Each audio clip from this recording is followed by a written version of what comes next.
get back to our telephones. Frank, you're on WABC. Hello. Hello, Bob. Bob, each day I stand a little prouder and I walk a heck of a lot taller because I have George Herbert Walker Bush as my president. In the 1970s, Bob Grant, the voices of treason and treachery told the American people that we were on the wrong side of history. The voices of treason and treachery said, call retreat. They said America should stand back and become a third-rate nothing. The voices of treason and treachery wanted to see America fail in every way they could. But the American people, who I believe have an innate goodness, an innate honesty that never has been nor will be equaled in the history of the world, rejected the voices of treason and treachery. And they began our long road back with the election of Ronald Reagan. And George Bush is continuing that tradition. George Bush is like a master physician, for he has expunged the poisonous and pestiferous plague of the Vietnam syndrome from the bloodstream of the American people. No longer will America ever hesitate to use its God-given right to impose its natural, moral, and political superiority throughout the world. I hear people, Bob Grant, like Ron Dellums, who I call Ron the Tom Dellums, just a shuffling, grinning old house Tom for the Arabs, or Jesse Jackson, that hypocrite, who criticized our good Vice President Dan Quayle, saying, since Dan Quayle never saw action in Vietnam, how can he tell any soldier to see combat? What a joke. Jesse Jackson never worked an honest day in his life. Who the heck is he to tell the working people of this country what they should do with their money? Only in a country like America could an absolute non sequitur like that gain any riches or even get his own television show. And since the beginning of this campaign for the War of Liberation in Kuwait, that's what they called their wars in the 70s, Bob. They always use that phrase, the left, War of Liberation. Well, what the heck is Kuwait if not America's War of Liberation? The voices of treason and treachery told us from the beginning that we had to fear Iraqi death squads, terrorists who'd come to America and lay waste our land. I haven't seen any terrorist squads, Bob Grant. The only terrorist squads I've seen in this city are the mutants who run amok on the subways. And the voices of treason and treachery told the American people that the Iraqi soldiers are ready to die for their God Allah. Well, you know what? They're hunkered down in steel and concrete bunkers like the scared, cowardly rats that they are. And their leader doesn't want to show his face. He has to sleep in a different place every night, while America's president has no fear whatsoever. Perhaps those Iraqi rats don't want to come out of their bunkers because they are afraid of the light of America's glory. And the voices of treason and treachery told us that Iraq fought an 8-year war against Iran. They're battle-hardened veterans. Who did they fight? They fought an army that was decimated by a lunatic with a filthy towel wrapped around his head, who used 13-year-old boys with signs on them saying he's given them permission to go to heaven, as they were used for human minesweepers. Bob, I tell you this. As the God of Abraham laid waste the 7 cities of the plain, and as he laid waste the Babylon of Belshazzar, the Babylon of Saddam Hussein will soon be laid waste. And there must be a political accounting in this country to the voices of treason and treachery when we win. Thank you. That was vintage Frank, ladies and gentlemen. Absolute vintage Frank, quintessential Frank. Frank, never better. Every word, absolutely right on target, devastating. A verbal fusillade, well-aimed, well-timed, and something that should be recorded and played periodically in order to keep our heads straight. Yes, Bob, I'd like to know what you think about the young American men who, when they reach the age of 18, 19, or 20, regardless of if we're at war or regardless if they're in school or if they're working, who don't at least take 2 years and join the great armed forces of the United States, like that gay sissy punk son of yours, Chris? Can you tell me why? I was listening to you. Hey, listen, I'll tell you something. I'll tell you something, you slime ball. I'll tell you something. You come up here and you say to my face, you say that about my son. You just try that. You just say that to my face, and I'll mash you, you lousy rat. Ruth, you're on WABC. Hello. Hello, Bob. I am a sixth-generation African-American, and I want to know how somebody like you got into my country. How I got into your country? Bad luck. Hey, listen, do you do windows, you bag? Get off my phone. You're not even worth the time of day, you scum. Hello, Tom. Sorry, Bob. Two slime balls right in a row. Right. I wonder if it's a coincidence that they have one thing in common. Don't you realize when those terrible people call you, like the one that just cursed your son out and was followed by that 1-2 punch, that lady, that those people are together? No, I do realize that. You do? It's obvious, yes. Isn't there any way you could stop the follow-up? No. No? There's no way. There's no way. We take the calls as they come in. Oh. Well, I mean, that goes with the territory. It goes with the territory. The only thing is they're slime balls who will never amount to anything, and they are listening to the Bob Grant show. I'm not listening to their show. And when we have a conversation, guess what? Just as you and I, we're having a conversation. One of us is getting paid for having this conversation, and I don't think it's you. There you go, Bob. Well, I don't like to hear you entertain those people. Well, I'm not entertaining them. I say, hello, you're next, you're on WABC, and then it turns out instead of a person, it's a snake. Well, how come they're allowed to do that? Thank you, Lois. Bob. Monopoly, I tell you, I hate people. Kevin. I'm a skeptic. I disbelieve a lot of the popular mythology, and I think the Holocaust is part of that. I think. Yeah, why do you think that? Well, the reports have come out over the past few years, such as the one by the expert who testified in the Canadian courts about the apparatus and the fixtures at Auschwitz, for example. Bellevue Hospital. I have to laugh at scumbags like you. I was at Auschwitz last August. Yeah. And you want to tell me that what I saw I didn't see? Is that what you want to tell me? No, I'm saying you should try it out, see if it works, Bob. Be glad to help you with that. Why, you little jerk. He hung up. I tell you, there are a lot of lice out there, a lot of lice. I don't know why I come in. I don't know why. Teddy, you're on WABC. Hello. Good afternoon, Bob. Boy, where do you get these creeps from? I attract them. That's the price you pay for having the #1 rating in town, because in order to get huge numbers, you attract a lot of lice, a lot of vermin, a lot of filth, a lot of rats. Bob, I would like to speak about the taxi industry. I used to have my own cab. I'm nearly 70, so I sold out. And I work a couple of days a week still in a cab. But I recently got a driver's rules thing from the Taxi Commission informing me they've increased the minimum penalty of $200 if you ask a passenger's destination before he's seated in the cab, or if you refuse service to passengers.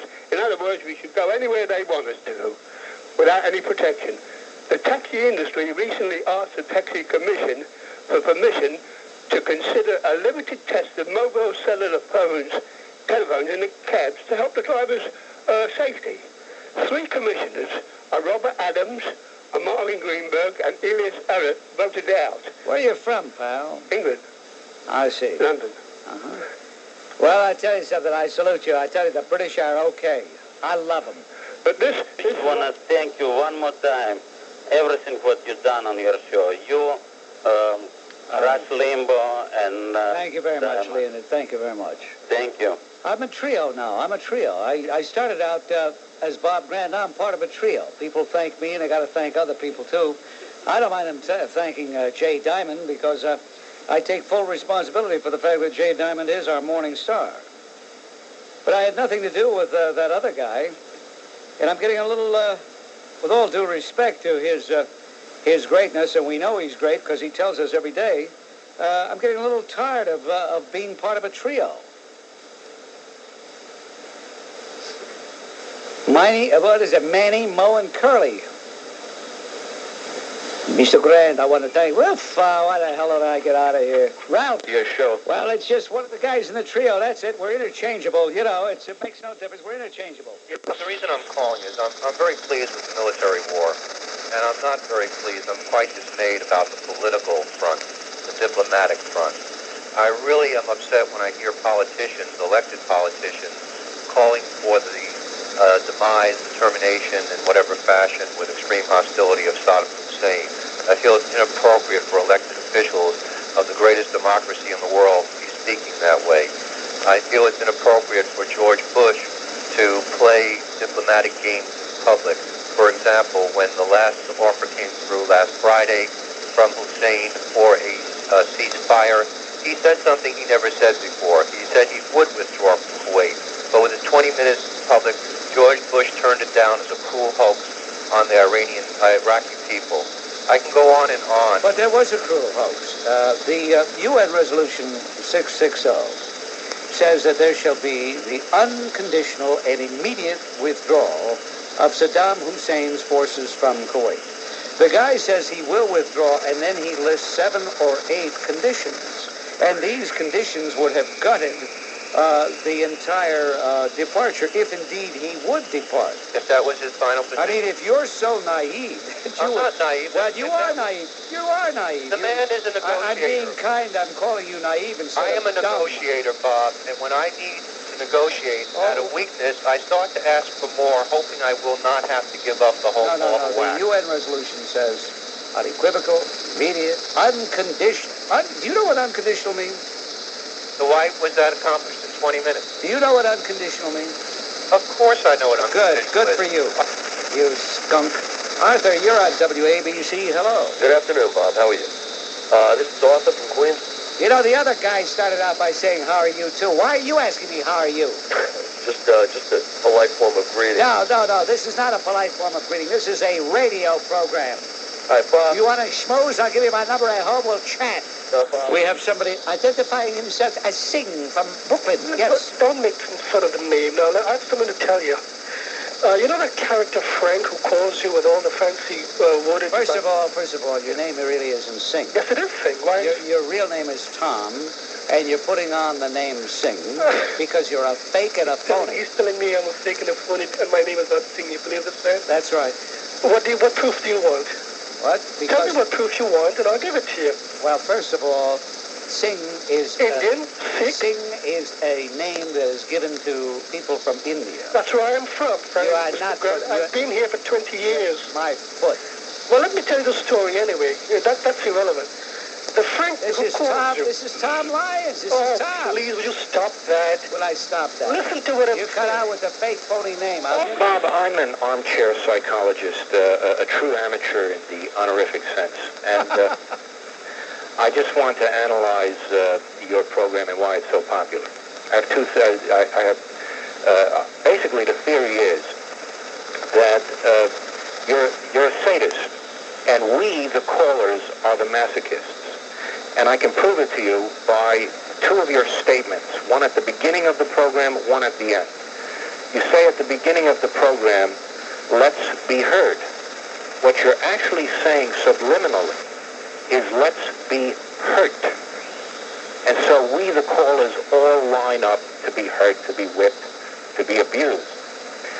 And then you end the program slamming the lid on things. And you wipe us out in one fell swoop. I think that was very, very prescient of you to have observed those two disparate statements, which are not so disparate when you analyze them. Yeah. Bob, you also refer to homosexuality as a perversion. Would you refer to sadomasochism as a perversion? Yes. So, do you think we are all perverts? Both you and us, the listeners? If I were to accept your premise, then of course I would say so. I haven't accepted. Don't mistake my being amused by what you're saying, Walter, with acquiescence and agreement. Well, I must be honest with you and the listeners. I am a masochist. I can't wait for you to hang up on me. But I'm not going to. Oh, come on, you skunk. No, I'm not going to. That's what you want, and I'm not Bob, going to you're do a it. skunk, you're a fake, you're a phony, you're feckless. I'm not going to hang up on you because it would make you happy if I did. It'll give me immense pleasure. I'm dying for you to hang up on me. Now, You are the biggest phony going in New York City. I want to thank you very much for the call, Walter. Call again, please. Thank you, Walter. Thank you, Bob. You see, that's a play on the old joke. The masochist says, beat me, beat me, beat me. And the sadist says, no, I won't. So I can watch Well, them. of the networks, of the three big networks, I prefer Tom Brokaw. I cannot stand Dan Rather and the breathiness, the nervousness. I don't know what his problem is. And I can't abide Peter Jennings because of his obvious political bias and his effete way of speaking. They just bother me, the two of them. Well, he bothers me, too. I prefer Brokaw of the three guys. So why do you call him Broken Jaw? I beg your pardon? Why do you call him Broken Jaw? Did I call him I thought I said Brokaw. Joe. Yeah, but you refer to him as Broken Jaw. Really? That sounds like you don't like him. Well, we'll have to not make any attempt at being humorous, Lou. Yeah. Well, he's the best news anchor man that you prefer. Hey, look, it's all subjective, Lou. It's all subjective. I know. I like him. Maybe you like somebody else. I know. What is the big deal? Well, I like to listen to someone who's going to give me the news right, and I don't have the nuances that you have to pick out who's giving me a line of bull. Hey, you know? look. Lou, you watch whom you want to watch. Okay? Yeah, but I'm not going to get the news like I should get, like you get. On WABC, we're forging ahead. Get off my phone, will you, Lou? You're getting on my nerves. Yeah, you get on my nerves, too. Why is it that it's okay for the media to report the news with a liberal bias, but it's not okay to report it with an American bias? Thank you, Bob. Well, the answer to that, by the way, is the effete snobs, the holier-than-thou pristine punks in the news media think that their views are not liberal views or leftist views, but correct views. Right. And if you're giving correct views, then anything that isn't in concert with your views is, ipso facto, incorrect. You know, Lefty Stahl, who hosts Face the Nation, she was interviewing James Baker a couple weeks ago, and she annoyed me. She kept referring to the Soviet military and hardline communist elements of the Soviet government as the right wing. I wanted to reach into my TV screen and strangle her. Well, unfortunately, that is the way they are characterized in terms of the Soviet political system. Would at least give the caller a chance to dialogue with you. That word dialogue is very important. And I'd like to know why someone... Dialogue is a noun. Don't use it as a verb. I don't like people using the word dialogue as a verb. Okay? I see. Well, the fact... So if you want to... by the way, do you have... did somebody punch you in the mouth recently? You seem to have some stoppage of your lips there. You seem to be having a little trouble speaking clearly. But I can understand you, though. I'm giving it a lot of effort here, and I can understand you. Well, no, nobody punched me in the mouth, and I don't have any stoppage. Something there. Something with your lips. Maybe you're chewing on some no, sir, licorice or something? No. I've had nothing but a cup of coffee. But to get back to the subject, why is it that you can't dialogue with people? There, you used it as a verb again. Well, I reject that. Oh, you reject it. Why is it that you can't exchange ideas with people, Bob? Well, I am exchanging ideas with people all the time. I see. And why is it when someone has a different point of view, you call them a fake, a phony, and a fraud? I don't and you hang up on them? No, I only call fakes and phonies and frauds. Fakes, phonies, and frauds. You see that, Tony? But Did you hear that? Yeah, I hear. Where are you? Where did he go? I hear you, Bob. I can't hear you. Where did he go, Tony? You cut me off? I didn't cut you off. Okay. Where did he go? I'm right here. I'd like to know. What's happening to my earphone? Yeah, I know. See what I mean? In other words, I'm trying to talk with you, and you want to... What the heck is wrong with the damn... Yeah, see? I assure you that this was not shtick. I wasn't giving him the business. We were having a problem. And he chose to hang up. But if he wants to call back, he can. If he doesn't, I guess we'll just have to survive without him. Watching Inside Albany yesterday, and they had a special with Pope Specious I. And he was going through his machinations there, and even the people, these sycophants up there who love him, were really agitated by this guy. And by 45 minutes, I think the guy from Associated Press and the girl from Newsday wanted to belt him. They couldn't take him anymore, but they had 15 more minutes to do. You're talking about Il Supremo. Well, yeah, St. Mario. You see, your arrow's pointed in the right direction. You just got to raise your aim.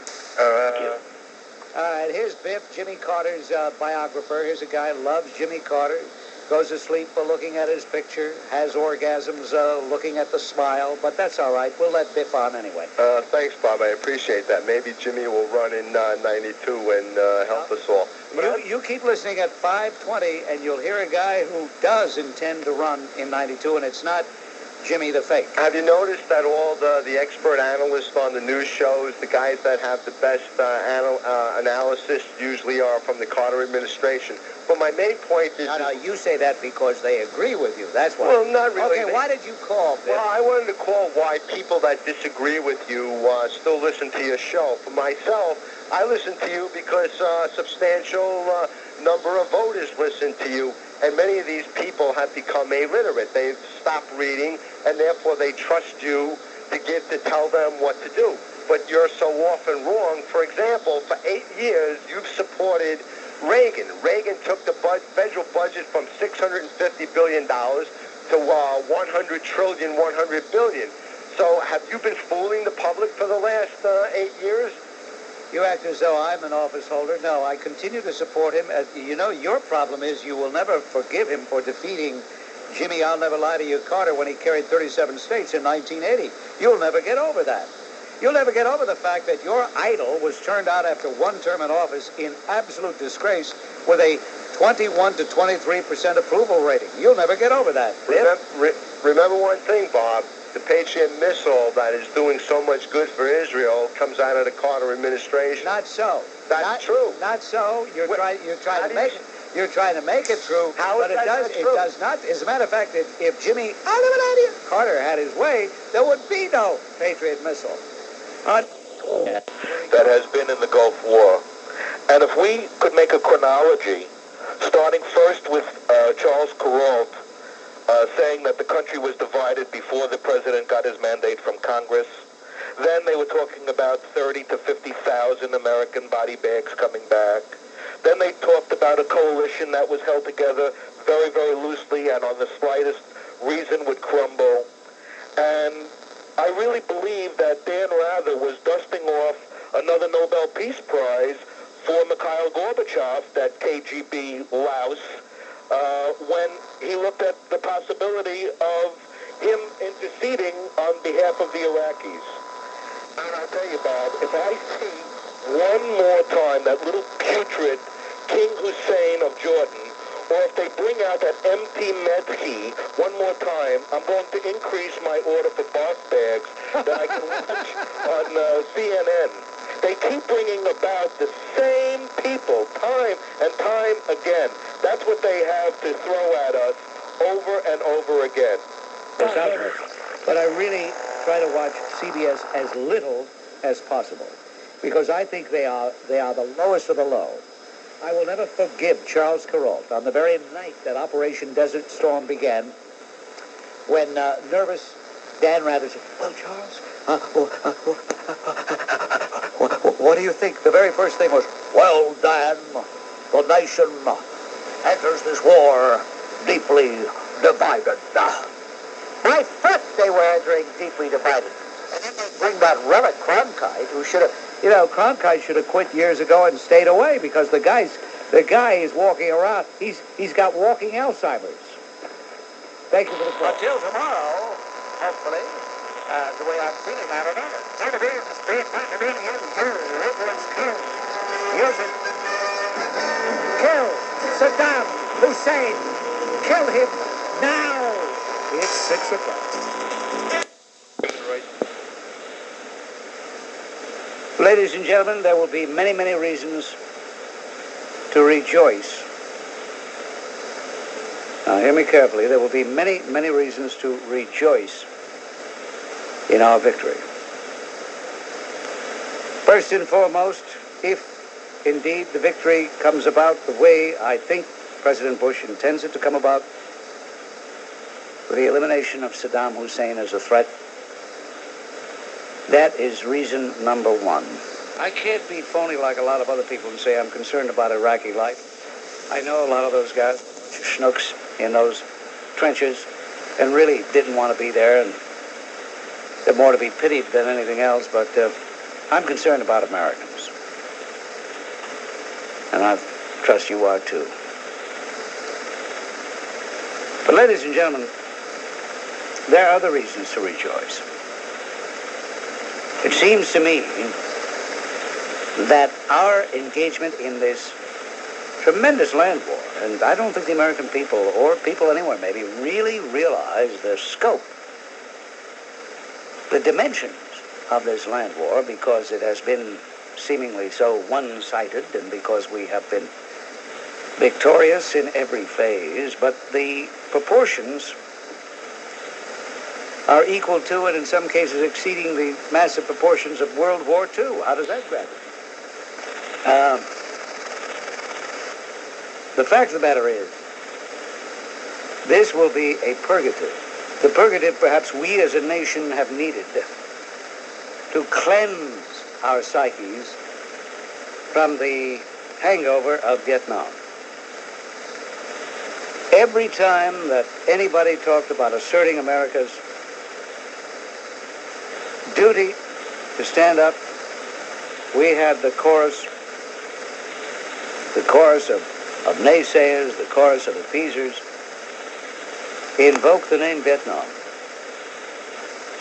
And there has been a mindset, follow this now, there has been a mindset in this country that really had a lot of good, otherwise good Americans so traumatized by that memory, they felt we could never again assert our rightful and needed position in the world.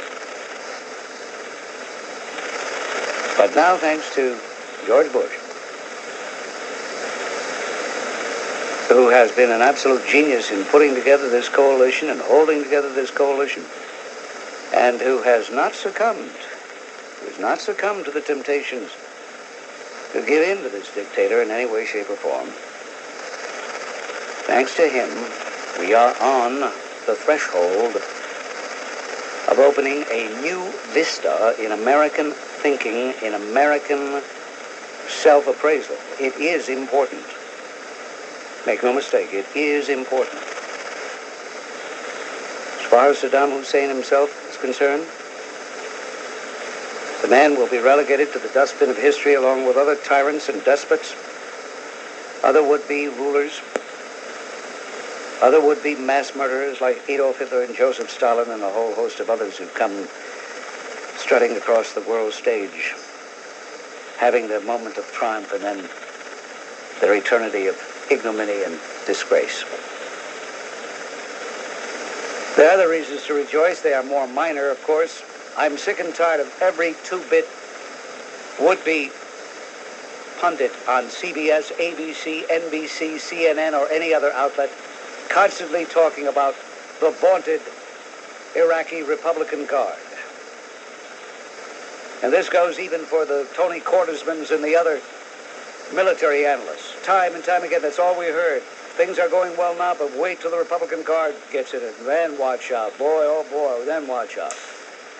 Well, we won't have to hear that anymore, will we? And I'm sure that most Americans can take pride in another facet of this episode, and that is credit to yourselves, to you, the American people. Overwhelmingly, you have stated your belief in what the president was doing. And because you overwhelmingly, in poll after poll, stated your belief, 81%, 82%, 79%, the politicians in Washington, those Democrats who voted against the commitment, they got your message. They got your message. Tom Foley, who seems to be a decent enough guy, although he's much too liberal for my blood. Nevertheless, a nice guy, Tom Foley, Speaker of the House, said so. That the American people led the way. They followed the president. And he was decent enough to admit that the president was right and the Democrats were wrong. And then the aftermath, if you want to talk about the political landscape, I would say to you that any putrescent, pusillanimous pipsqueak who won't come out and tell you where he stood does not deserve your vote. And I'm thinking of Bobby Abrams, that weasel who is the Attorney General that wants to be your senator. May God protect us. He was asked the other day how he would have voted if he were in the Senate on that resolution prior to January 17th, 1991. Guess what? He wouldn't say. He wouldn't say. I would have more respect for him if he stood up and said, well, I would have voted no. At least you could say, here's a mensch. He's not even a mensch. Good afternoon, Bob.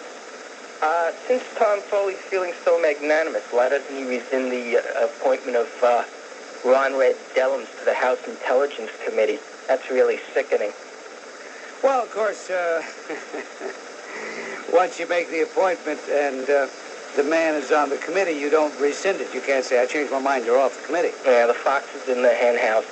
Anyway, moving right along, Judge Leonard Sands is getting involved in this war. He's issued a show cause order why the Pentagon should embargo news to the media. Mm-hmm. That guy, I guess he's got the appointment for life. I guess he's only in his 50s. I don't know.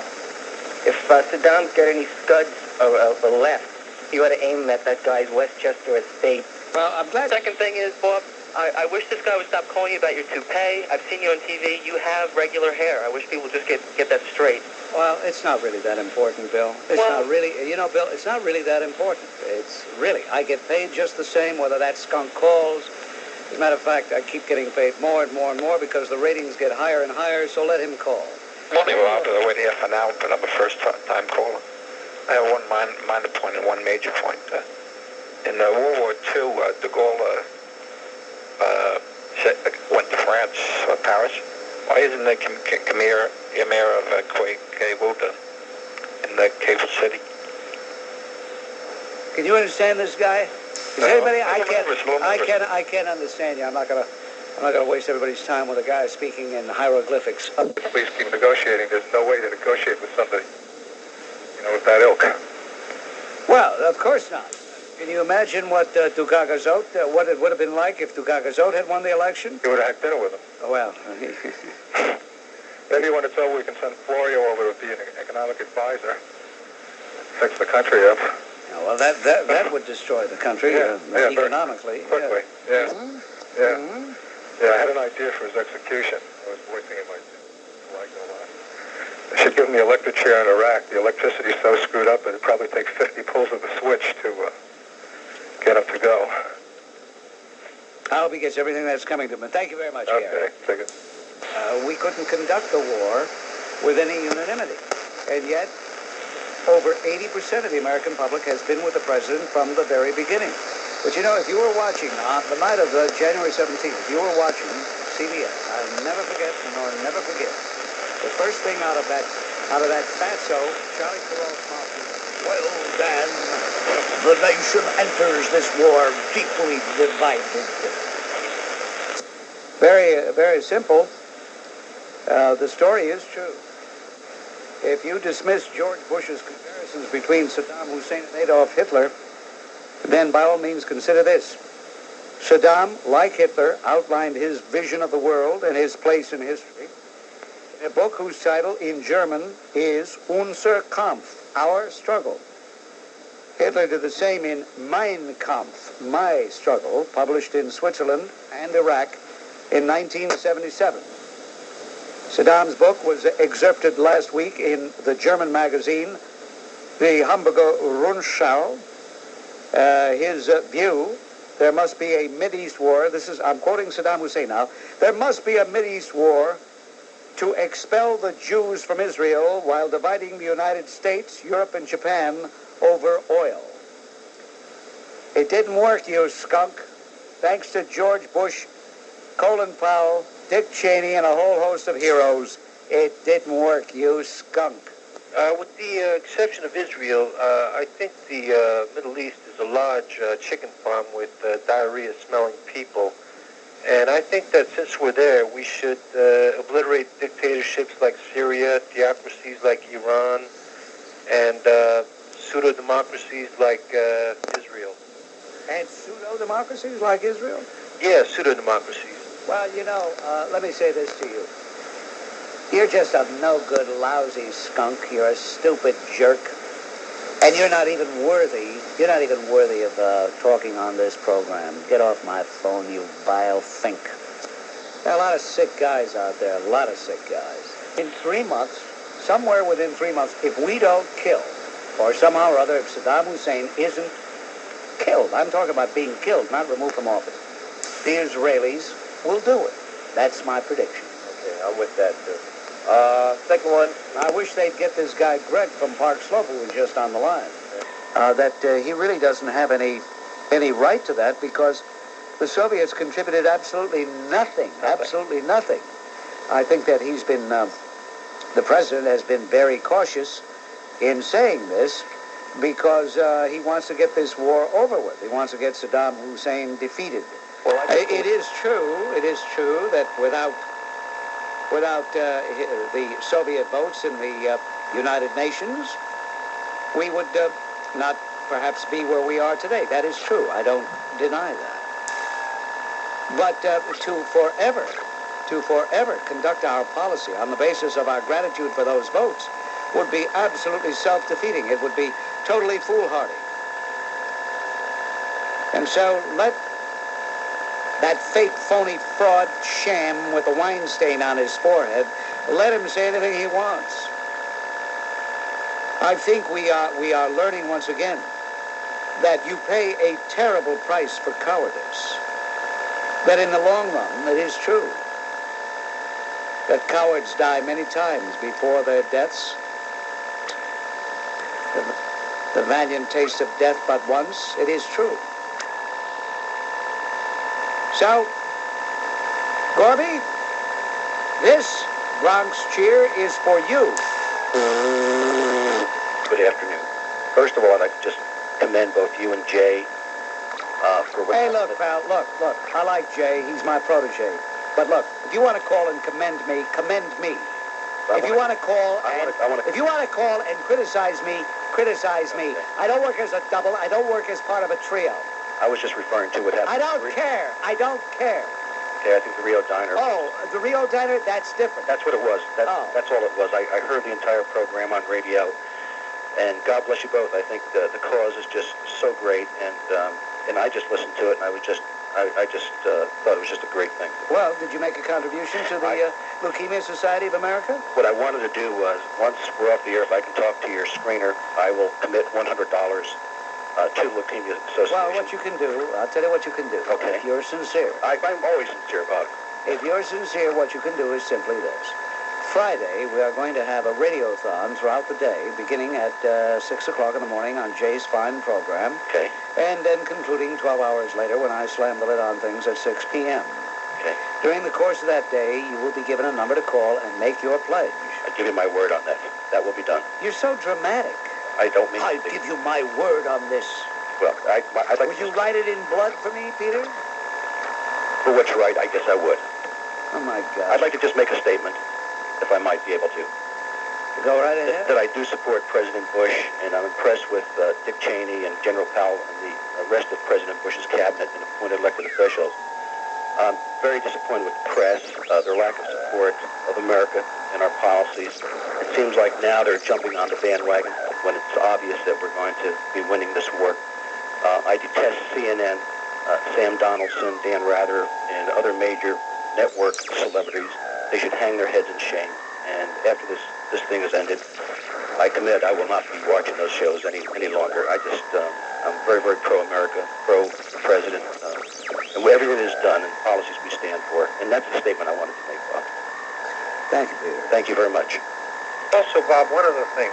Can you imagine if George Bush did not win the presidential election and we had Michael Dukakis, or even worse, Jesse Jackson at the Forget about Jack. You people who invoke him, it's preposterous. He never could be elected. Come on, so cut it out. I heard somebody else say that earlier today, and it's stupid to even invoke his name. It's just scary to even think of such a thing. Forget about it. Forget about it. As far as Dukakis is concerned, what would have happened would be that Saddam Hussein right now would control, in addition to Kuwait, would control Saudi Arabia, the Qatar. He would control the Arab Emirates. He would control that entire part of the world, all of that oil. He would have virtually 60% of the world's oil under his control. There's no doubt in my mind, or anybody else who knows anything about the world situation, that that's what would have happened. Because Dukakis could not have rallied the Americans. He would not have. He would have gone along indefinitely. Well, first of all, there wouldn't have been sanctions. People forget that back in August when we voted Resolution 660, that was under United States leadership. So what would have happened would have been Saddam Hussein would just be rolling along. By this time, I'm sure he would have launched multi-Scud attacks on Israel. He would have devastated Israel completely. It would be a horrendous hell out there. Michael, that slams the lid on things for today. Until tomorrow, this is Bob Grant reminding you, your influence counts. Use it. Kill Saddam Hussein. Kill him now. American citizen, as an American citizen, not only do you have a right to hear and to be heard, but you could stand tall again. You could stand up a little straighter, a little taller, be a little prouder. We are regaining our nationhood. We are regaining our pride in ourselves, our belief in ourselves. We have leadership. And maybe that's all we needed was leadership, the right kind of leadership, the leadership that didn't fold like a cheap camera when the going got tough, when everybody was moaning, groaning, and holding their hands to their ears and shutting their eyes, clenching their teeth. I mean, stop and think of all the people who ever since this thing with Saddam Hussein began on August 2nd, 1990, we're sounding like a bunch of Jeremiahs. There were times that I must confess, I did not have the confidence and the positive attitude that I should have had. Those of you who've listened to the Bob Grant program on a regular basis, you know that.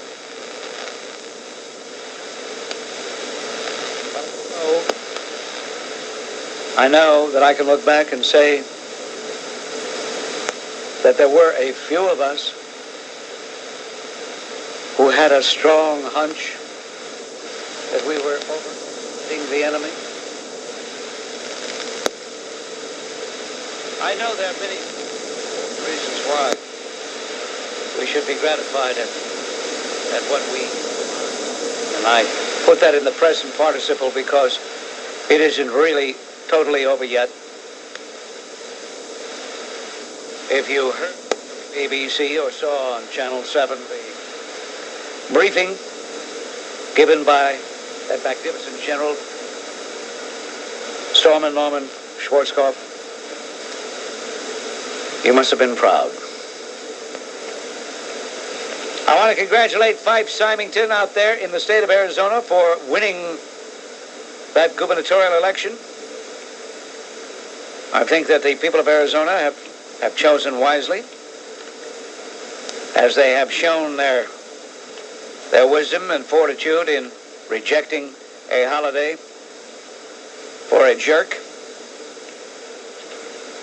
Coffee picked up the Asbury Park Press, one of your favorite rags, and was really distraught to see that they picked as knowing that this is Black History Month, they picked a communist terrorist to recognize this month, being Angela Davis. And I was wondering what your thoughts might be on that. Well, Angela Davis is an enemy of America. She hates America, despises white people. She is a racist, communist scumbag. And if it weren't that she was being highlighted in context of this month, which is absurd, which is ridiculous, Black History Month. What, is next month White History Month? And is the month after that Asian History Month? Cut it out, will you? They want to talk about some great Black Americans. Talk about Colin Powell, one of the finest men in America today. There he is, chairman of the Joint Chiefs of Staff. How come they don't talk about him? How come he's not a hero in the black community? What's going on here? If you're in New York, you are paying more total sales tax for gasoline than just about anywhere else in the country. And that Il Supremo wants you to pay even more. As a matter of fact, there is a disparity in the entire area. Even Connecticut, which is 22 cents on a gallon, that's high, is still behind New York's 24 and a third, and it's proposed to go to 34 and a third. New Jersey, 13 and a half. I shouldn't say that too loud because the flim-flam man will want to raise it. But no matter how you slice it, current state taxes totaling 24.33 cents are among the highest in the nation for the state of New York. You raise that to 34.33 as Il Supremo wants to do, and you have a tax rate that is onerous to the customer, the consumer, and industry alike. And now that thanks to George Bush, we have this war seemingly behind us, we can focus on some of the more mundane facts of life. While we were paying attention to the Gulf, and quite correctly so, other stories have been breaking. For example, the Boston Globe reported that a chief investigator of the 1969 death of Mary Jo Kopechne has now, for the first time, given legal testimony admitting that he provided Senator Edward the Swimmer Kennedy's aides with information on the police investigation into Kopechne's death. Bernard J. Flynn, now a retired state police officer, said in a deposition that he turned crucial information over to Kennedy's brother-in-law, Stephen Smith, and family lawyer Herbert Jack Miller shortly before the start of an inquest into the senator's role in the car accident that claimed Kopechne's life. I don't have to tell you that Mary Jo was riding with the swimmer when he drove his car off the bridge on Chappaquiddick Island on the night of July 18th, 1969. Flynn said, I felt sorry for Ted at the time. So as a result of my inner feelings, I wanted to help him. My purpose was to let him know that we had nothing on him. However, Flynn also said, he admitted, telling Smith and Miller that investigators had two witnesses who would testify that Kennedy calmly discussed sailing on the morning after the accident and was not in shock as the senator had claimed. Here's another lie that the swimmer's been caught in. Now, somebody might say, there's more to the story, but I'm not going to burden you with further details at this time. But you may say, why now? Talking about an incident July 18th, 1969. Well, first of all, ladies and gentlemen, we have a person who is very much in public life, a person who is the ranking member of the Senate Committee on the Judiciary, a person who, in spite of his sleazy past, is recognized as one of the leading politicians in the country, a person to whom the media rushes to whenever they want to get some kind of quote. So he's still very much in the public eye. And not that I'm accusing him of wanton murder, but did you know that there is no statute of limitations on murder? But you could throw what I've just said out the window, because what really counts is this: was justice served? And if justice was not served, then it doesn't make any difference if it's 1991 or 2091 for Mary Jo to rest in peace if such a thing is possible. then it would seem to me that justice ought to be done. And that this sanctimonious, hypocritical fraud, this over-imbibing, womanizing liar, since the people of Massachusetts are so entranced by his name and won't turn him out of office, maybe the only other way to get rid of him is through a prosecution. I was wondering if you could explain your position on why you refer to Martin Luther King as a bum. Let me tell you something. I get calls like this practically every day. I don't have to explain anything. But I don't have to explain anything, pal. But I'm just curious why you have that position. Well, why I have that position. First of all, let me ask you, do you think he deserves a national day for him and him alone? Do you think he deserves that? I think he's done a lot to uplift. No, I asked you a question. Does he deserve a day? Does he deserve a day? Well, that's questionable. I see your point of view on that. Does he deserve a day? I want to know that. I'd say no. Good for you. Thank you. Bernie here on WABC. Hello. Hello, Bernie. Hello, Bernie. How are you doing today? Are you calling me Bernie? You're Bob. I just want to say... You're in trouble. You're in trouble, pal. You're in serious trouble. Why am I in trouble? Because your name is Bernie, and you call me Bernie. I'm a little nervous here. Oh, okay, all right. Okay. I just want to say that I'm real proud of the Americans, the soldiers, and the job that they did. But I still think that Schwarzkopf was wrong by deceiving the Iranians into thinking we were going to attack by sea. The Iranians? The Iraqis. Same thing. It's not the same thing. Well, hey, listen. Hey, look, life is too short, you little creep, you little weasel. You little no-good wart on a pickle. Get off my phone, you jerk. Hello, Dave. You're on WABC. Dave isn't there because he heard me holler at Bernie. I tell you, some of these people I just despise. You always put people down who speak with accents. Okay, my father's a World War II vet. He has an accent, and he listens to your show all the time, and he would be scared to call you because he would be scared that you might hang up on him. Father sounds like a real cockazote to me. All right, take care. It's Lynn checking in right now. Hello, Lynn. Hi, Bob. How you doing? Lynn calling from Manalapan asking me how am I doing. I don't know what that means. What does that mean? Does it mean in my personal life? Does it mean with my health? Does it mean here at the station? What does it mean? How am I doing? Station. What does it mean? How you doing? How you doing? Well, I'll tell you, I'm pretty aggravated. Aggravated over all the people that have basically protested this war. I saw...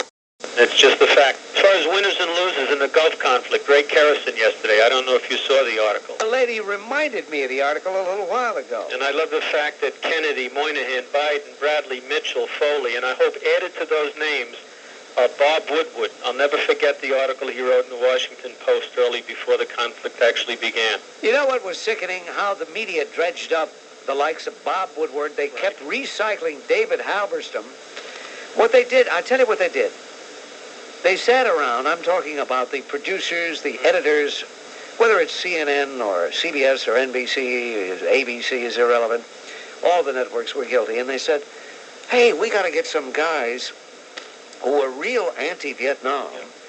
And hopefully there'll be real anti-involvement in the Middle East. Losers in the truest sense of the word. And so they get this scumbag, Woodward, they get Bernstein. Bernstein was worse. I will never forget the article. And Carl Bernstein, I saw him on television, and they're bringing Halberstam back over and over again, just because Halberstam is plugging a book.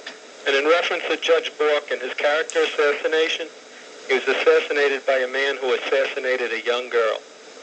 Yeah, well, he won't say that, though. You know, you get a guy like Judge Bork, who's a great man, who would have made a terrific Supreme Court justice.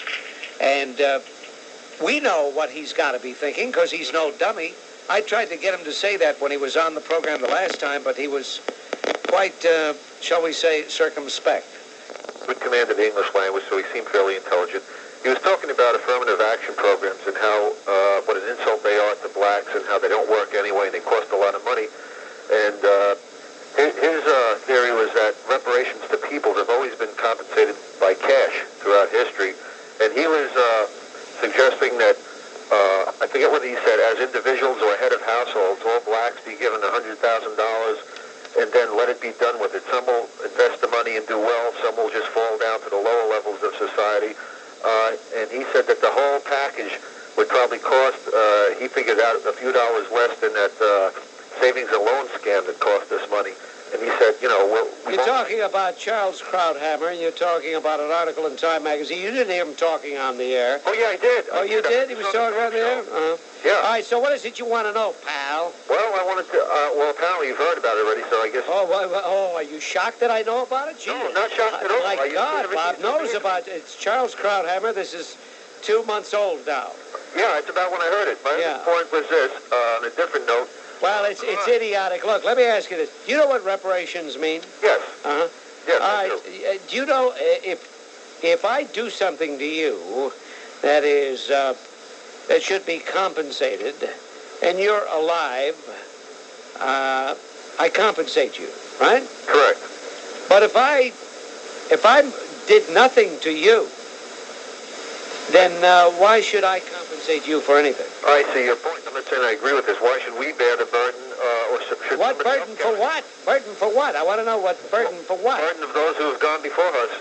I see. What about all the outrages that may have been committed against your ancestors in times past? Well, all I'm saying is that, you know, I'm not... Why do you even bring this up? What's your problem? I don't have a problem, Bob. Can I make my other point, and then I'll let you abuse me or hang up, whatever you want to do. All right? My other thing is crime, right? I think crime today, I think the punishments and the doled out by the judicial system were better suited for when crime was more respectable, if you will. Today, crime is more heinous and blatant. I think, for example, a guy that rapes, we have plenty of green grass in Central Park doing nothing. We can take the guy, put a nail through you-know-what, the tree stump, dig a ditch around it, set it on fire, and let him decide whether he wants to burn or run. And we can use rape victims and let them light the fire. And my last point is homelessness. All these criminals, we can feed them to homeless pets, fatten up those homeless pets and feed them to the homeless. And that slams the lid on things. Slam the lid on the point on your head, you dumb jerk. Whoa. No, David, stay right there. I don't know why I even bother coming in. What, you know, people are getting more incredibly stupid, sicker all the time. Believe me, Bob, I accidentally stumbled onto a certain radio program, and I was really nauseous. I don't know if you want me to say the call letters, but I'm sure you know what that... W-L-I-B, maybe? B-A-I. Oh, B-A-I. Okay, they're interchangeable. All right. They certainly are. And I was surprised at myself. I was glued to it because it was so incredibly pathetic and... I mean... so blatantly anti-American? So nakedly pro-Iraqi? Exactly. Yeah. They were talking about Iraqi troops retreating, and they said that the Americans firing upon them should be condemned for war crimes. Who was making this comment? I'm not familiar with the guy's name. No, it wasn't Rothenberg. It was a Saturday morning when I first stumbled onto this. It was another chap. Well, it doesn't make any difference. You know, it's one thing to have a difference of opinion. It's another thing to be absolutely blatant. It's another thing to be absolutely treasonous in your remarks. Yeah, and it defies logic. I mean, how can one be so... And with that BAI, with that cesspool known as BAI, that's public radio, you know. That's our tax dollars. Some of our tax dollars indirectly go to defray the cost of running that scumbag operation. Is that... This is Bob Grant reminding you, your influence counts. Use it. Kill Saddam Hussein. Kill him now.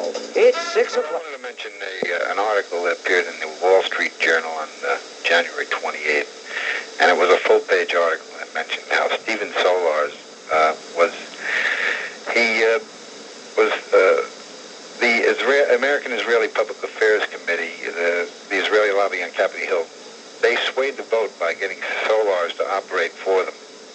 And that if it hadn't been for the AIPAC and Solars, the bill to give Bush the power to wage war would have never passed.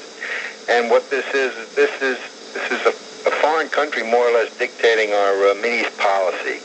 I brought this out once before to John Tower, and he said he didn't think. I don't know if you remember when I called, and he said he didn't think. He knew that the lobby is very powerful at Capitol Hill. He said, but he didn't think it swayed presidential policy.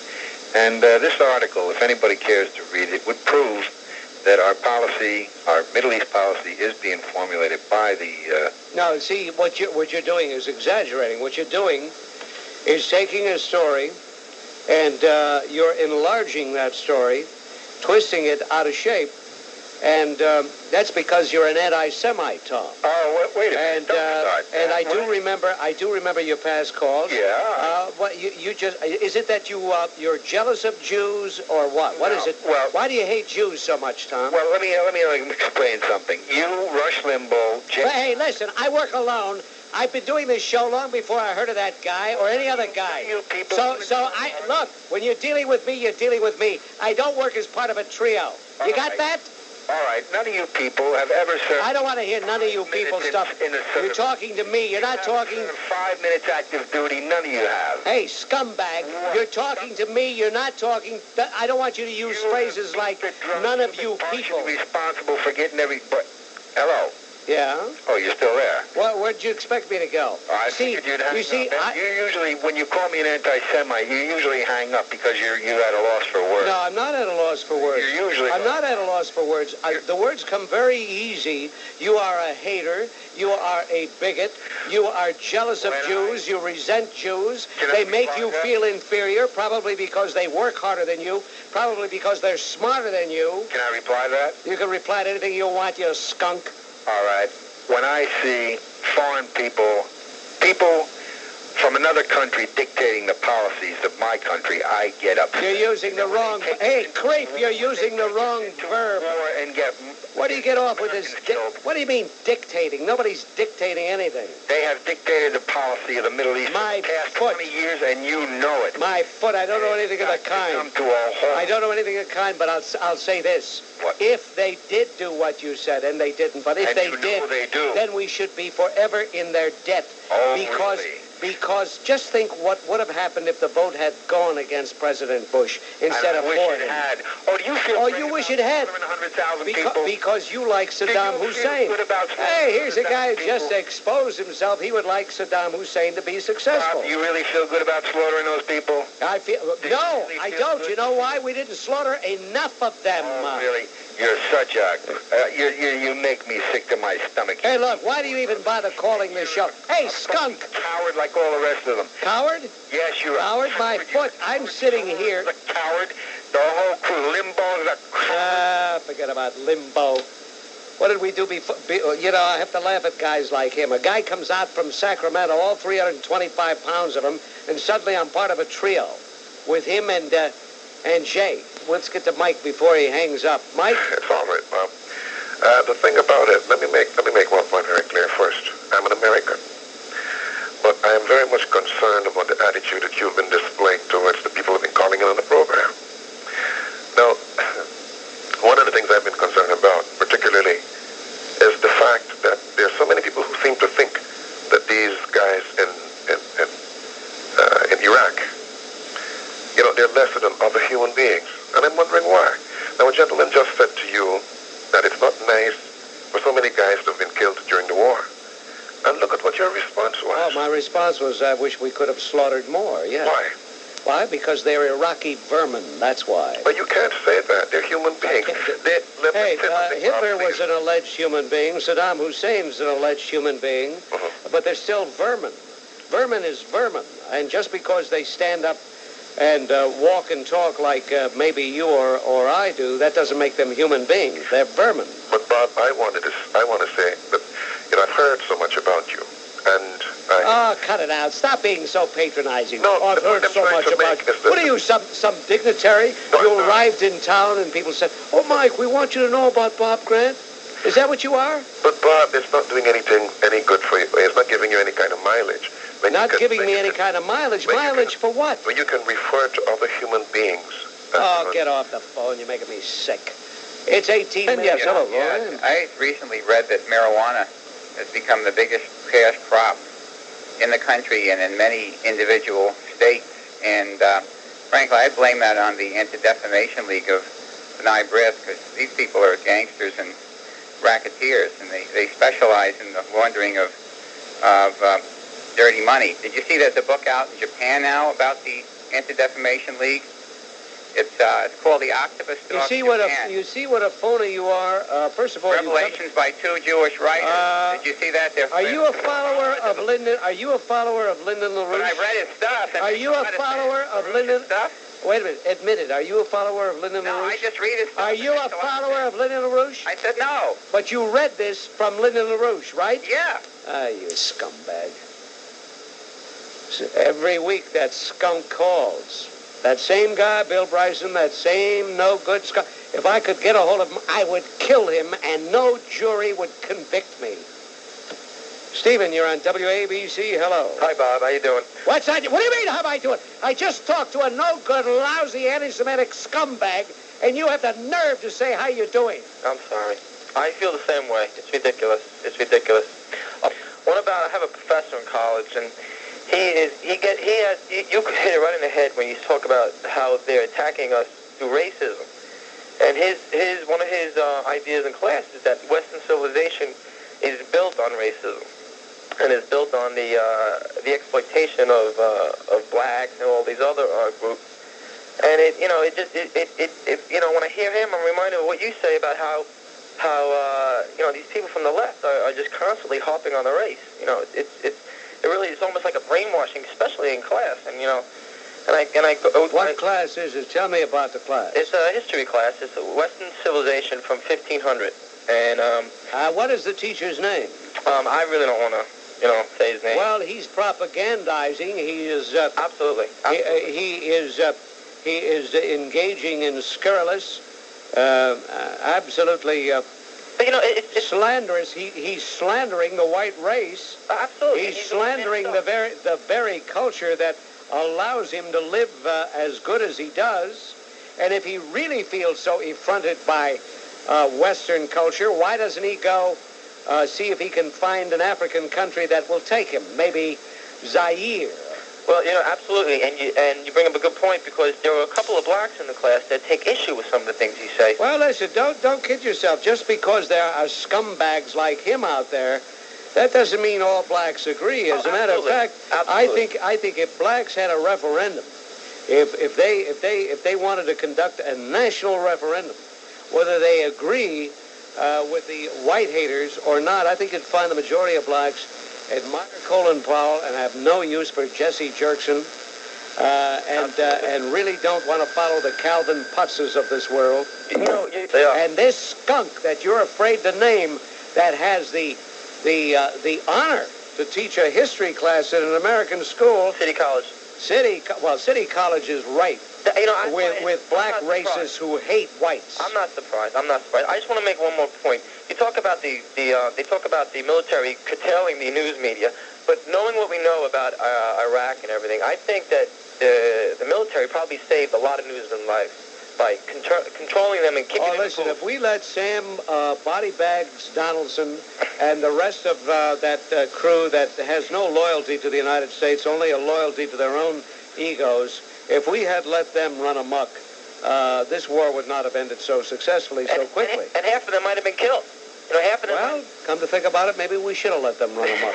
Thank you very much. All right, Bob. Bob, good evening. This might sound heartless of me, but I find it difficult to accept the fact that the media is throwing it upon us that Jeffrey Zahn and some other POWs are heroes. In my eyes, I guess to defend myself, in my eyes, a hero is somebody who would have named rank, serial number. And I just can't understand. This is somebody who is somewhat human and vulnerable. He's not a hero. Well, I tell you what, the next time we have a war, I want you to enlist in the Air Force. I want you to get shot down by some scumbag like Saddam Hussein. No, you miss what I'm saying, Bob. No, I don't miss. I don't miss anything except you are a putrid, no good twerp. Give me a chance a second. I'll give you a chance. I'll punch your dumb nose right down your lousy little throat. I can't believe that you would say such a thing. You're missing my phone. Get off your phone, you jerk, you skunk. Hello, Tom. What about the IRA being for Saddam Hussein? Well, that's a shame, isn't it? Why should that surprise you? The IRA is just a bunch of murdering skunks anyway. Yeah, well, they're Irish, and I'm Irish, and well, listen, they may be Irish, but they're not the best Irish. They're a disgrace. Atheists, you know? They're a disgrace to the Irish. Thank you for the call. Okay. Sid. Hi, Bob. I talked to you about 20 days ago. I'm an F-16 pilot in the U.S. Air Force, and I was trying to bring your... you were feeling kind of down the day that I called about things happening in the Gulf, and I kind of wanted to follow up with a call now that things are over. You have a perfect right to do that because you were right on target that day, John. Yes, I wish we could have talked more about what I thought the ground war was going to be like, but it exactly went the way I thought that it would go. What I wanted to say was that same day, I wanted to call you back because Gary Hart, you talked to Senator Gary Hart on the radio. One of the great losers of all time in more ways than one, really. Well, his article was, and it was funny, as you were talking to him, I had the New York Times out, and I saw the article, The Myths of the Military. Yep.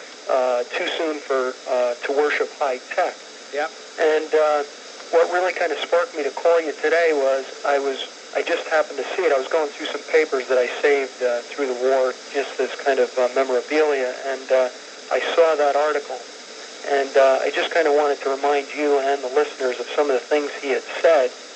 And in this article, he said he basically counterattacked the air war by saying that we're basically fighting a quantitatively and qualitatively inferior regional power. But I just want to let everyone know out there that the aircraft that the Iraqis had, including the MiG-29 Fulcrum, which is one of the best Soviet airplanes made today, in our hands. In other words, if we put 500 of our pilots over there, they wouldn't have lost in the air as well. So I guess wrapping it up, I'm trying to say that high tech alone may not be the answer, but when you put it in conjunction with what Ronald Reagan and George Bush did, giving us the kind of training we needed over the last 10 years, that is the answer. Thank you very much, Sean. And until tomorrow, this is Bob Grant reminding you, your influence counts. Use it. Kill Saddam Hussein! Kill him now! Yes, indeed. Kill Saddam Hussein now. It's 6 o'clock. Mark, you're on WABC with Bob Grant. Hello. Hello, Bob. You're a great patriot, and I would like to... cut it out. Cut it out. Where are we going with this? I'd like to send you an American flag. Yeah. Except, Yeah. What? You're a fake and a phony. You don't want to send me anything. In what respect am I a fake? You're a fake and a phony. Well, the stars would be stars of David to befit your personality. See what I mean? The guy wants... You live in hypocrisy. Hypocrisy? You live in hypocrisy. You extol the virtue. When's the last... Hey, jerk, when's the last time you called this program?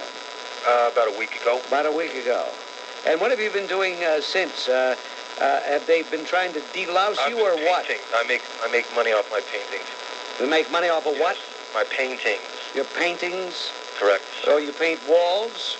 I paint abstract expressions. No, you can't paint anything creative because you're too full of hate. I'm not full of hate. You are one of the lousiest anti-Semitic scumbags I've ever talked to. Well, I talked to you twice, and I enjoyed it. Hey, listen, I tell you what, I'm going to go to Israel sometime, and I'm going to take you. I'm going to take you with me. I love Israel. Yeah, my foot you do. But you guys are pushy. New York Jews are. Unfortunately, that's you guys are pushy. It's out of pushiness. Get off the phone, you skunk.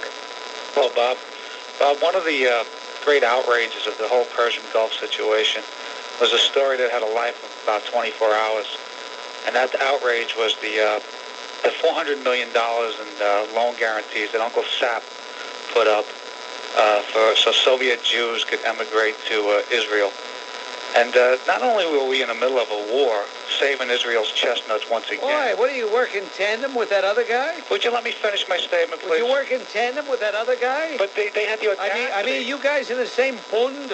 But Ambassador Chauvel had the audacity to say that we were giving them the runaround. Not only were American soldiers over in Israel with man and Patriot batteries saving their entire country, but then they chose that opportunity to shake us down for more money. This is our great ally.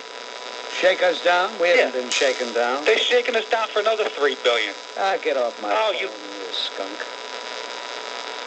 There's been a trend lately, especially during this hour. It's like the Bund gets together and calls in tandem. Of course they can't.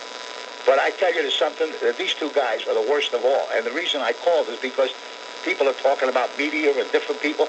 Nobody seems to have mentioned these two guys.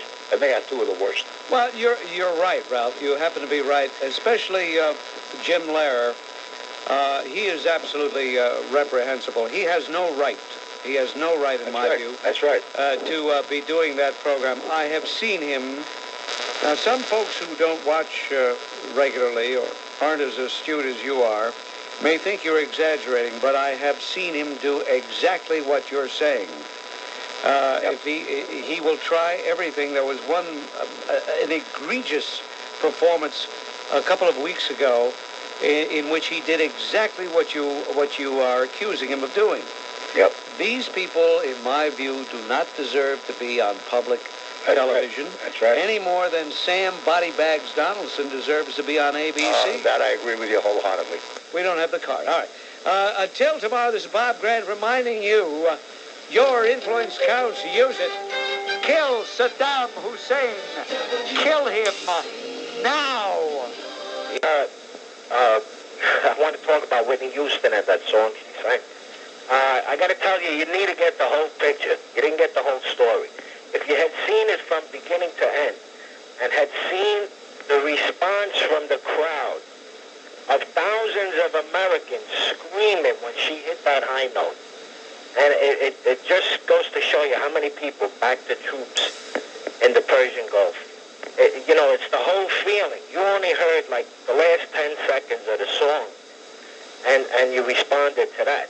But I think next time, when you get the whole picture, you'll have a different view of Whitney Houston. I think it was the greatest. I'm not going to get I'm not going to get the whole picture because it happened on January 27th. So I'm not going to get the whole picture. You get it? No, they're selling. The video is out.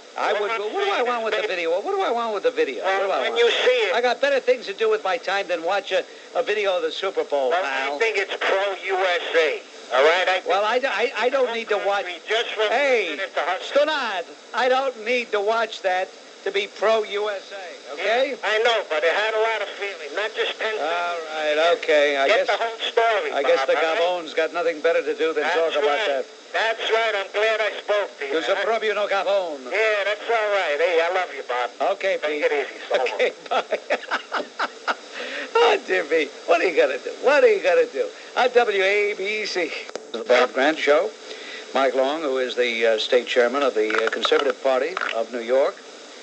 And, Mike, first of all, I have to ask you, what is your relationship with Deborah Orrin, who writes for the New York Post? She writes her column today in such a way that doesn't sound very favorable to you, Mike. Well, she was, hi, Bob, it's good to talk to you again, but she was downright hostile when she called me to interview me about the ad we took out in the New York Times. And how I document the hostility is one of her important questions that she asked me. She said to me, I want to ask you very clearly, were you in the military? And yes, I was in the military. And then she wanted to know what years I was in the military. And then she wanted to know what branch of service I was in. And I told her, in fact, I was in the military from 58 to 61, and I was in the United States Marine Corps. And I guess what she was really looking to do is to find that I took this ad out, the Conservative Party did, my name's on it, taking a shot at Senator Moynihan for his past decade of voting against the defense measures that brought about a successful victory in the Gulf. and also his voting that he voted against the president, not giving the president the authority to enforce the UN resolutions. And he also made some absurd speeches. And since absurd speeches is not the word, but since then he's been running around New York, somewhat hawkish, Bob. Yeah, he's like Lautenberg. I got a letter from a constituent that Frank Lautenberg who wrote to him, and this letter is trying to make the constituents think that Lautenberg voted for the president's proposal rather than against it. But she also said to me, in the ad, it said I called Moynihan a spokesman for appeasement. And she asked me, are you saying that every United States senator that voted against the president is an appeaser? And I said, absolutely, they were. And she asked me, how do I document that? And I said, look, before the vote was taken, Deborah, plain English, everyone had witnessed the fact that the Kuwaiti people were being raped, maimed, the country was being trampled on, and that doesn't seem to bother the liberal ilk in this world. I'll tell you, they have no answers or solutions, but they certainly don't like anybody who raises their voice against their point of view. I think Deborah Orrin has exposed herself as a very partisan individual. I'm not quite sure what her column is supposed to represent, if it's supposed to represent even-handed analysis. Her column is entitled Inside Washington. But I'm going to instruct my listeners to be very, look upon her column with a very jaundiced eye, because this person is obviously prejudiced. Well, her biggest joy in our conversation was the fact that Senator Moynihan was going to make a complaint to the FEC about our ad. I mean, here's another person, the senator himself, so brave to defend freedom of speech. Matter of fact, which I don't agree with him, but in 1990 he voted against a resolution in support of a constitutional amendment to prohibit desecration of the flag. He felt it was important that people should express themselves. Here we, the New York State Conservative Party, has expressed themselves. Instead of him taking an ad out, being proud of what he's done, if he believes in what he's done, take his own ad out and answer the accusations, as he would call them, that I put in the New York Times. No, he's going to run like and to the FEC looking for legal technicalities to try to harass and stifle the voices of the conservative majority. Well, are you concerned at all that you will get that SEC fine? No, I'm not concerned at all. He is not even a candidate for United States Senate, and that's another reason I did it. So that we couldn't be accused of being partisan. He's not even up for election until 1994. I thought this was an important statement to make. To be honest with you, Bob, I'm tired of these characters doing one thing in Washington and then coming home to their communities and speaking it with a different voice. He has consistently over the past decade voted to knock down the Reagan-Bush defense program, which enabled us to bring about a victory over there in the Gulf. And if the Moynihans of this world would have gotten their way, our men and women in the armed forces would be sitting over there with slingshots. They wouldn't have had the equipment to do the job. Well, two things here very quickly, Mike. Number one, it's obvious that Deborah Orrin is prejudiced, and I think people should be reminded of that. But there's another thing here that I want to bring up. Many times, especially left-wingers like Deborah Orrin, will do what she did to you in saying, were you in the military, when were you there, so forth and so on, as though if you weren't, that gives you no right to talk about issues affecting our nation in 1991. Exactly. And that's exactly what she was after. That was exactly what she was trying to hunt for. But she didn't get that. And I don't even know what it has to do with it. I agree with you 100%. If a person wasn't in the military, that person still has the right to speak out for or against the defense of this nation. I have no problem with Senator Moynihan's right to do what he did, but don't hide from it now. Don't be a coward and hide from it now. He cast his vote. He cast his votes over the last decade of what I consider, in my analogy, of making our military a weak military. Stand up and be proud of what his record is. If he believes he's doing the right thing, then say it. Mike, let me ask you if you know just exactly what Senator Al Gore, and I have no quarrel with him, I think he's one of 10 Democrats who voted for the resolution, and I commended him for it, I praised him for that. But I want to ask you if you know just exactly what he did during the Vietnam years, because Deborah Orrin says he is a Vietnam vet. Well, what does that mean, a Vietnam vet? I could say I'm a Korean vet, yet you want to know something, Mike? I didn't get anywhere near Korea. My squadron wasn't sent to Korea. Yeah, well... But I had to go in the service during the Korean War, so I could say I'm a Korean vet. Big deal. What did I do? Nothing. Well, she lays that out in her column, Bob, as you so clearly point out, and she also noticed in the column, I wasn't game for that. She points out that Newt Gingrich, Congressman Gingrich, and Phil Graham... now they can't talk because they weren't in the service. They were, but she didn't mention Mike Long's name because I didn't have the right answers for her, because I was in the military, and I guess that gives... And I didn't see any conflict, Bob, so that doesn't give me any right. And I don't know of anybody who advocates or who wants war, but certainly I think it's been an American heritage to stand up for bullies who walk around and who are trying to mutilate an entire nation. And that's where I took my umbrage with Senator Moynihan. I didn't like his latest speeches where he sounds somewhat hawkish. He liked to have it both ways. You can't have it both ways in this world. And that also goes for Bill Bradley and Frank Lautenberg.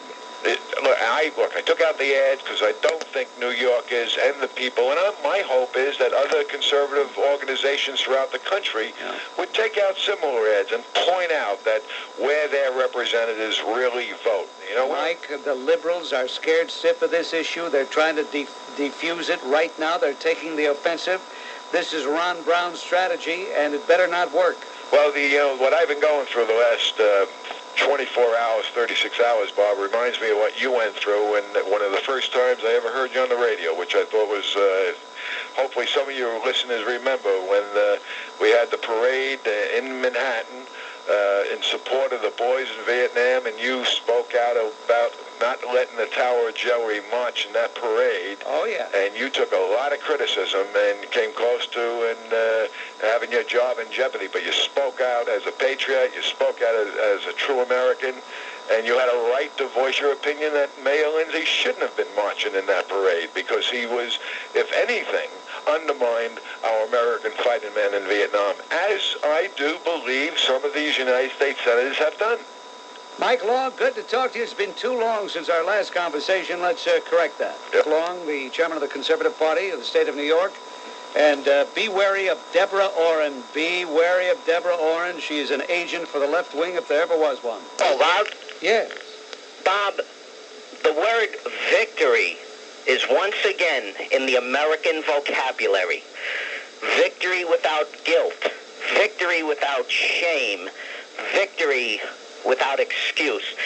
The American people are finally back, and the political left in this country has suffered a crippling and crushing body blow from which it may not recover for many years. The American political left is guilty of smugness, arrogance, pettiness, and mean-spiritedness. They, in their arrogance, underestimated the American military, the American president, and above all, they underestimated the iron will of the American people. You know, I liken their downfall, and this is what it is, to the French building the Maginot Line.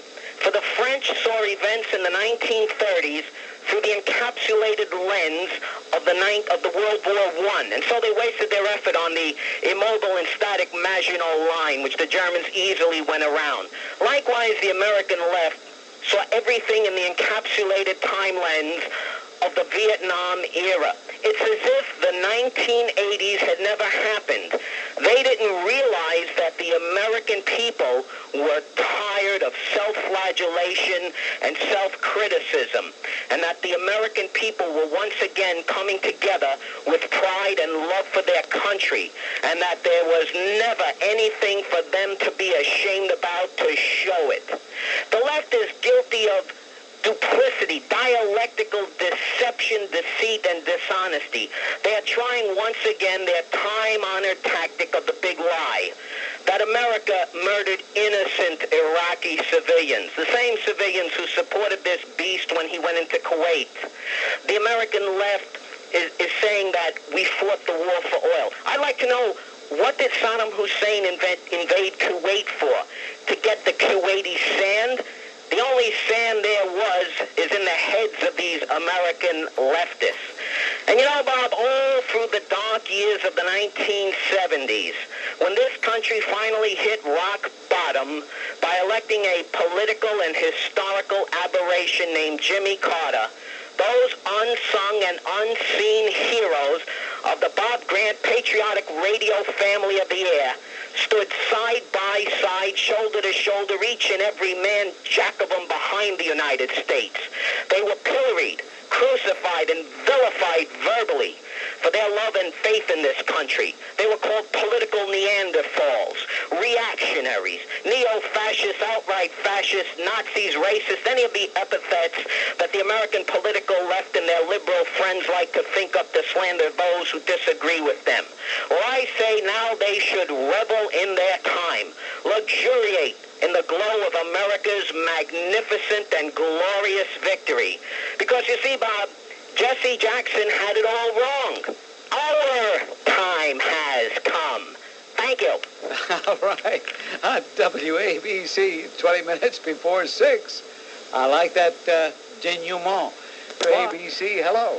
Yes, hello, Bob? Yes, ma'am. Yes, this is Carolyn. I'm calling from Jamaica. Is it true that your mother... Ah, here we go again. Here we go with that Carolyn. Why is it people of her tribe like to say bad things about a person's mother? I don't care if you want to say something bad about me. That's fine. That's fair game. But why is it people with her coating like to bring in a person's mother? What is there about that tribe? Maybe we'll address that next Monday. Tomorrow, the best of Grant from 6 until 10. Until Monday, this is Bob Grant reminding you, your influence counts. Use it. Kill Saddam Hussein. Kill him now. It's 6 o'clock.